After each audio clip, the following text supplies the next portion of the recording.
Go find the wild grapes, will you? Hey, what do you want, a back rub? We gotta go grape picking. This is how tall the vine has totally swallowed up this tree. So we're going to save the tree. Look at all the beautiful wild grapes and the wild grape leaves, which we are also going to pickle.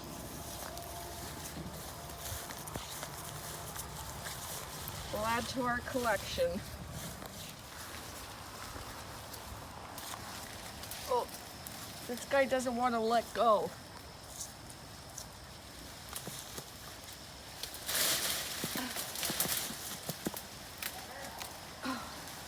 I can't pull it off.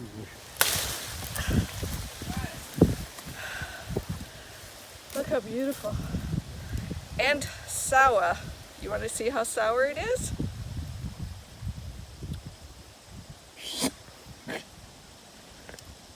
That's how sour. Howdy doody, my name is Susie, and today I thought I would share with you how to make use of your wild grapevine leaves. And the wild grapes that I've picked are also known as riverbank grapes, and I've done another video where I've made the wild grape jelly, which is my favorite jelly. But now we're going to make use of the actual leaves. Although they are called riverbank vines, they don't necessarily just grow along riverbanks.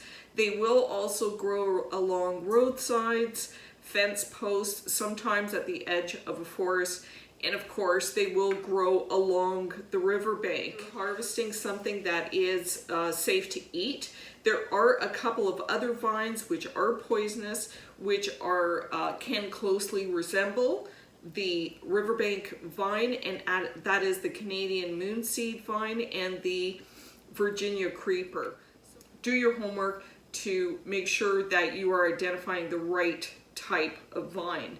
Now these vines grow worldwide. The grapevine leaves are used by many different cultures, specifically in the Mediterranean, where they use the grapevine leaves to stuff rice or meat or different types of fillings. So a lot of recipes for these stuffed grapevine leaves you can find in Mediterranean cuisine. And one of the things that you want to look for if you're using it for that purpose, you're going to harvest the leaves that are about the size of your palm, which is a good size in order to roll. But today we're going to use the leaves to make wild grape leaf chips. And these chips are really delicious. They are very tangy. They've got a little bit of a sour note to it. But you make them very similar to like you would make kale chips. Now the wild grapevine leaves, they have a lot of nutritional value. So once you've identified your leaves, you want to try and get a leaf that looks fresh to you and a nice size. And I've just got various size leaves, and these leaves are nice and tender. You can feel that they're tender. You don't necessarily want to get the very mature leaves because you will find them and you can feel them that they'll be a little tough in texture. So these leaves are perfect for this. Now if you wanted to use the wild grape leaves in tossed salads, because they do have a very nice tangy flavor, then it's recommended that you pick the leaves in early spring. And you'll find these vines growing in early spring. Once they put out little tiny white blossoms, those blossoms will then turn into your clusters of grapes. So at that point in time, if you want to use the very young, new and tender leaves, you can eat them raw. But now we're at the end of summer and I've gone ahead and picked my leaves. And all I'm going to do, of course, you want to wash all your leaves carefully.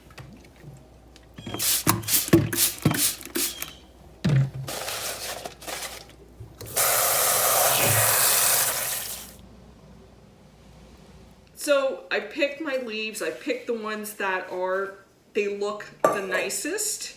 And all you're going to do is remove the stem and we're going to bake these on a cookie sheet in the oven. We're going to bake them at 350 degrees. Now the only other thing that you want to do is make sure that the leaves are dry, because we want them to crispen. And then we're just going to take them and lay them out on a cookie sheet. And you might want to do more than one cookie sheet if you're making a lot of these chips.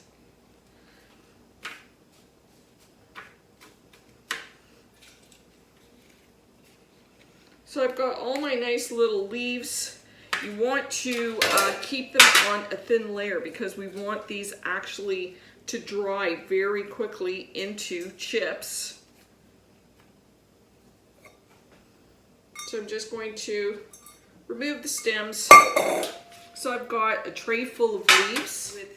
They're very nutrient dense, and the leaves of the wild grapevines have more nutrients in them than the traditional grapes or grapevines, which are used for making wine, because they're producing a larger fruit, whereas the wild grapevines or the riverbank vines, they're producing very small fruit and very thick skinned. And because they're producing very small fruit, all the nutrients are going into the leaves.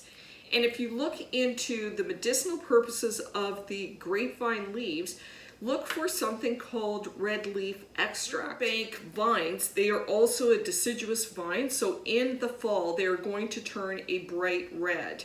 Now these leaves, because they have such a high concentration of antioxidants, they're high in phenols, flavonoids, and resveratrol.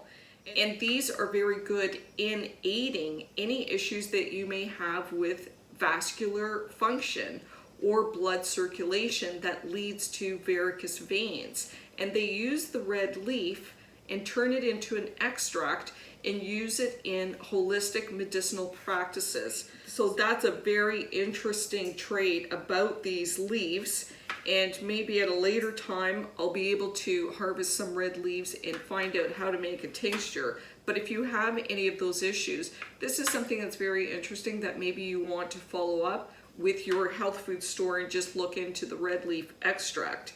But for today, we're still going to get those benefits, but we are going to turn these into some chips. So all we have to do is, we've got our tray with all our leaves. Chips. So all we're going to do is we're going to add about a tablespoon of oil, and you can use any kind of oil that you like.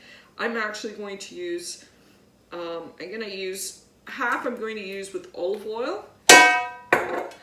So half of the leaves I'm just going to use with olive oil. And what you want to do, sometimes it might be easier just to oil your pan and then just flip your leaves over. But you want to make sure that the leaves are all well oiled and covered, because this is what's going to make the leaves crisp.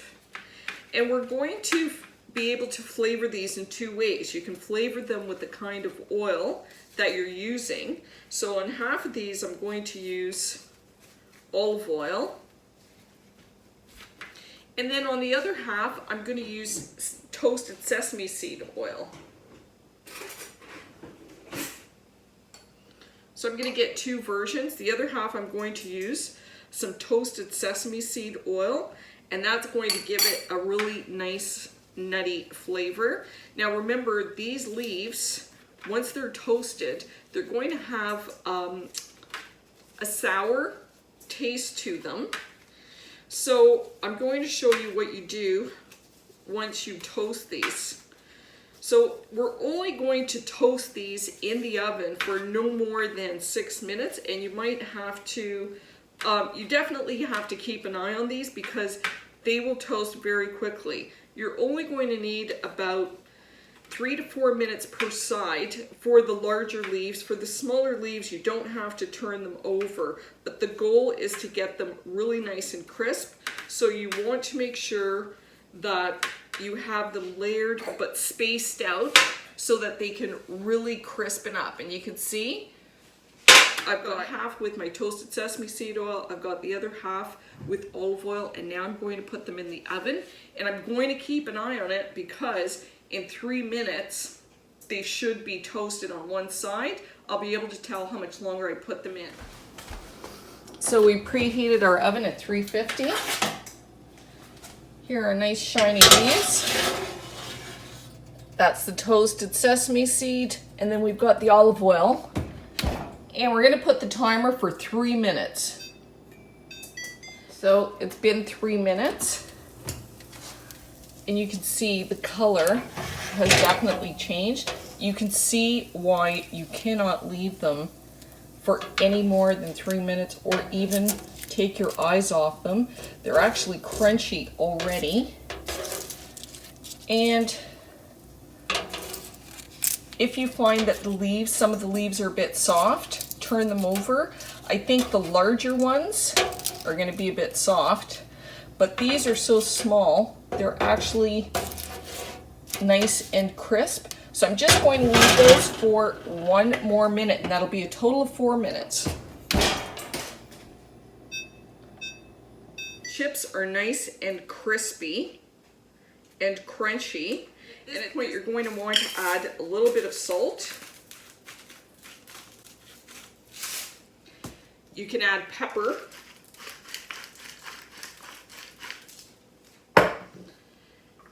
And my secret ingredient is a little bit of sugar.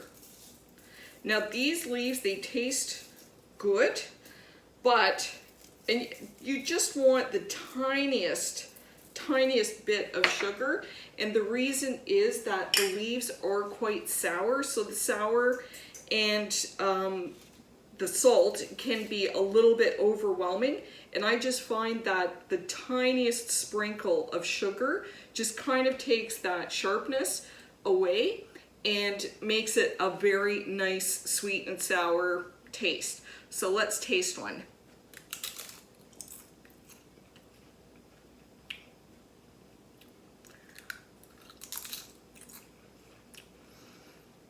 They're really nice. If you've ever had seaweed chips or kale chips, the flavor is similar, but it does have that sour aftertaste. So that little crumble of sugar really helps the contrast of the sweet and the sour.